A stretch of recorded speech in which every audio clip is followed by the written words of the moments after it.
All right, so the first one that we're going to work on, I don't know why that got moved so far down, so let's go and bring that up, is going to be dealing with compound interest. Now, when you're dealing with compound interest, you might have dealt with this in algebra 2, and it's pretty straightforward, but we need to make sure that, one, we remember the formulas for compound interest, and then also just have some familiarity with being able to plug it in and being able to get the correct answer.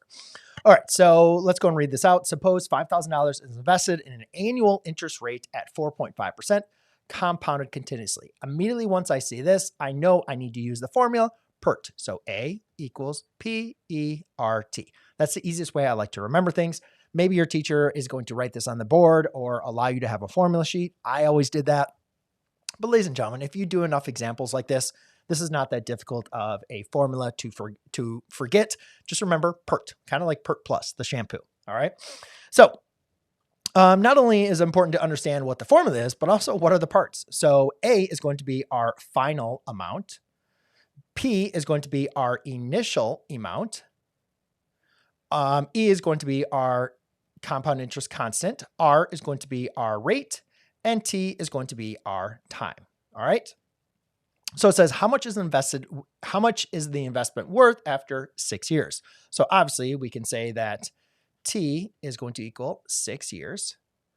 Suppose $5,000 was invested. So that's how much you initially start out with. So we can say P is going to equal 5,000. And we have a rate of 4.5%. All right. Now, just remember when you're plugging this in that you are going to use the decimal equivalent of that, which is going to be 0.045. All right.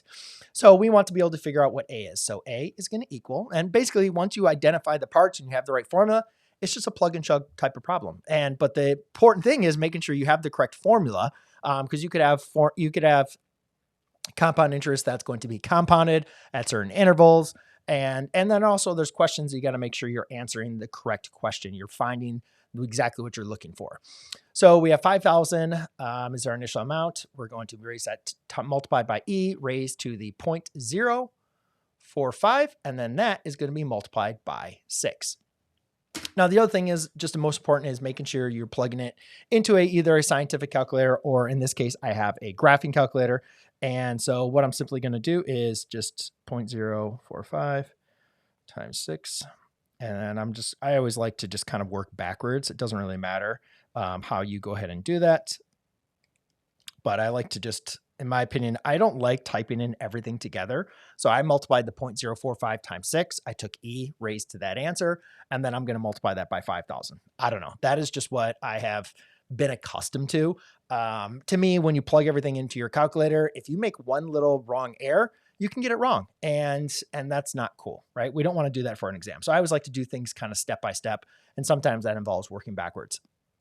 So in this case, my A, when I plug everything in, is going to be a 6,549. And I'm just going to truncate this to 82 cents. All right. Now, the next question, how long will it take for the investment to double? So whatever I plug in for my P, my A is going to be double. All right. So what we can look at this is we can say we're taking 5,000 and we want to know when is it going to be $10,000. So basically what we have here is we say, all right, I want my final amount to be 10,000. We know my initial amount is going to be 5,000. So that was A. Let's say here's B. And we have the same interest rate, so 0.045. And however, our unknown is going to be T. So to solve this, we got to isolate our exponential expression here. So I'm going to divide by 5,000.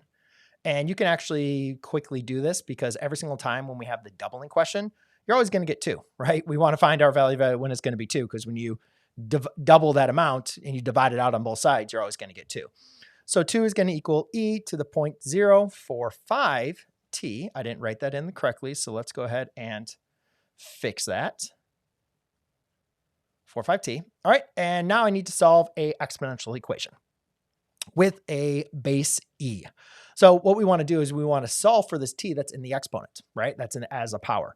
So what we need to do is we need to get that off there. So what I'm going to do is I'm going to take the natural logarithm of both sides. So I'll have ln of 2 is equal to the ln of E to the 0.045t. Now, if you remember using your rules of exponents, this is simply just going to give me a 0.045t. So ln of 2 is equal to just a 0.045t.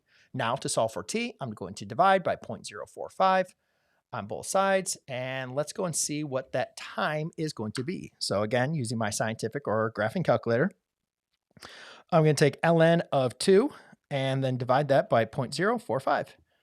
And when I do that, I get 15.4. So t is going to equal 15.4. And again, we're dealing with years. So that is going to be in years.